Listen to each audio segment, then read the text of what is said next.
Hey everybody, NES Evolution here. Gonna do something different today. Besides doing game pickups and talking about video games and talking about toys, old toys and different things, I'm actually gonna talk about a show I've been watching since day one. I'm not a Netflix bandwagon person, didn't jump on. I didn't wait until season 3 when it was popular. I've been watching since day one, episode 1 on Halloween night in 2000. I think it's 2010. I think was the first episode. That is The Walking Dead. True fan and big fan of the show. Think a lot about it. I'm just gonna give you some highlights from first episode of season 1. I'm actually gonna do 3 episodes in one video. Hopefully, I don't run it too long. But starts off kind of great because Rick drives. You kind of see like the world deserted in a way because like all these cars are, along the highway or whatever. He's driving up, comes up to a gas station, and it says out of gas, and he's like, oh crap! But then he's gonna look anyway, and probably in cars and stuff or whatever, and you get a glimpse of a zombie. It's a little girl zombie too, about say about 6 or 7 years old, and he has to shoot her right in the head. It's awesome. But you also get to meet a couple characters in this episode by name. First one being you meet Rick, of course, who's the main character. The second person you see is Shane, his deputy, and he'll be important in this season and in the next season.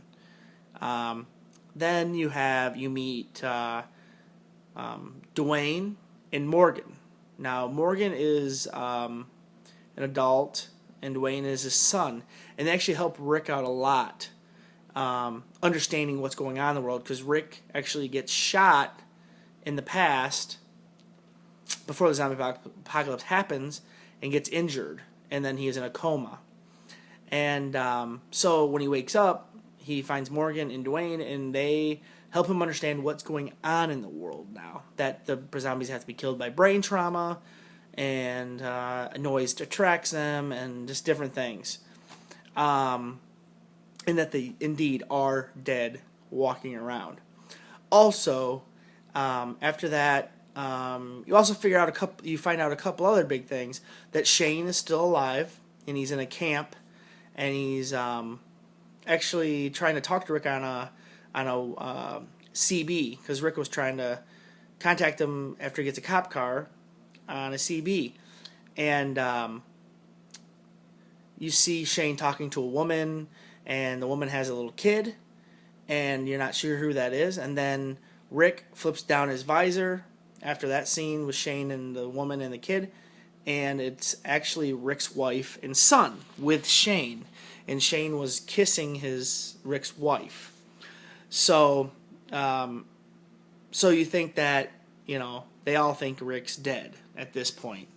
So that's why that is happening. Now, a lot of people diss on Shane for that, and Lori. But, I mean, if someone's dead and you think that they're dead, in time of whatever, duress or whatever they're going through, sometimes people just cling to something. And I guess Lori and Shane cling to each other. But, so you learn that, and then Rick's car runs out of gas. He actually ends up going to this house where people committed suicide, and so they're not there. Of course, they're dead.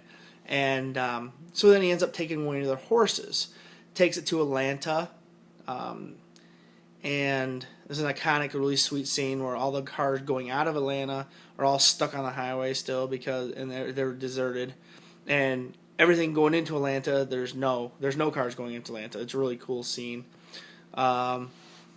Also, once he gets to Atlanta, you hear him talking at the campsite with Shane and Lori. You hear like a couple other people talking. That'll be important later in season 1. About how Atlanta, you shouldn't go into Atlanta, like what they're walking into or something. So then at this point, you see Rick going into Atlanta. He's riding horse slow. He's seeing a a couple zombies here and there, but nothing, nothing out of the ordinary. Not a lot of zombies. I guess it's out of the ordinary to him. Also, when he's riding the horse around, comes up to a huge thing of zombies.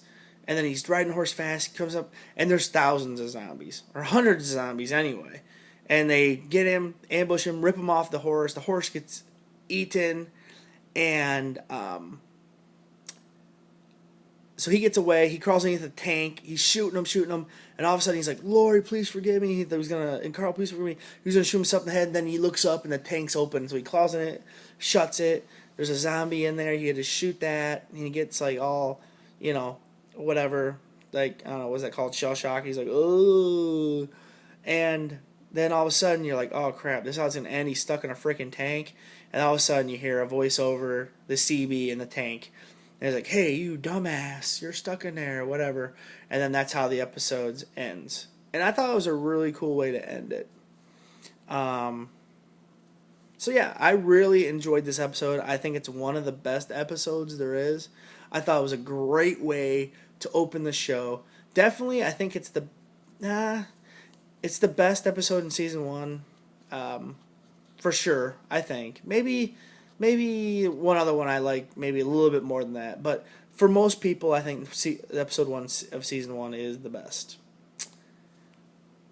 And my season 2 review will be up next, or my season 1 episode 2 review will be up next.